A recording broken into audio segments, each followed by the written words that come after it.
മയക്കുമരുന്നും കഞ്ചാവും എന്താ ചെക്ക് ചെയ്യപ്പെടുന്നുണ്ട് വാഹനങ്ങളിൽ. അപ്പോ ഞാനൊന്ന് ചോദിച്ചോട്ടെ, ഇപ്പൊ എന്തുകൊണ്ട് സൈക്കിളിൽ പോകുന്ന ആൾക്കാരെ ചെക്ക് ചെയ്യുന്നില്ല?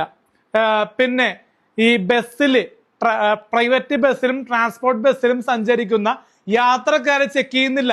കാരണം ഏറ്റവും കൂടുതൽ ചെക്ക് ചെയ്യേണ്ടത് അങ്ങനെയുള്ളവരെയാണ്. പിന്നെ കണ്ടെയ്നർ ചെക്ക് ചെയ്യുന്നില്ല. നോട്ട് ചെയ്യേണ്ട പോയിന്റാണ്, കണ്ടെയ്നർ, ആംബുലൻസ് ചെക്ക് ചെയ്യപ്പെടുന്നില്ല. അപ്പൊ ഇതുപോലുള്ള കാര്യങ്ങളിൽ ഇതുപോലെ കാര്യങ്ങൾ നടക്കുന്നു പല സിനിമകളിലൂടെയും കാണുന്നുണ്ട്. അപ്പൊ എന്തുകൊണ്ട് ഈ പോലീസ് നിയമം ചില കാര്യങ്ങളിൽ കണ്ണടയ്ക്കുന്നുണ്ട്?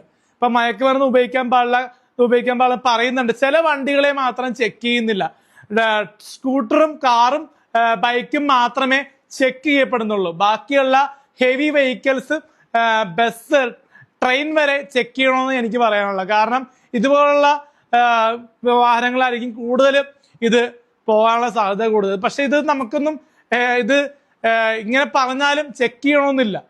അത് ഒരു എന്താ പറയാ, പബ്ലിക് വെഹിക്കിളിൽ എന്തോരം ചെക്ക് ചെയ്യപ്പെടാമെന്ന് നമുക്കറിയാൻ പറ്റില്ല. പക്ഷെ ചെക്ക് ചെയ്യണമെന്നാണ് എനിക്ക് അഭിപ്രായം. കാരണം തെറ്റ് ചെയ്യുന്നവര് ഇത് തെറ്റാണെന്ന് അറിഞ്ഞിട്ട് ഇത് ഉപയോഗിക്കുന്നവർ തെറ്റല്ലേ?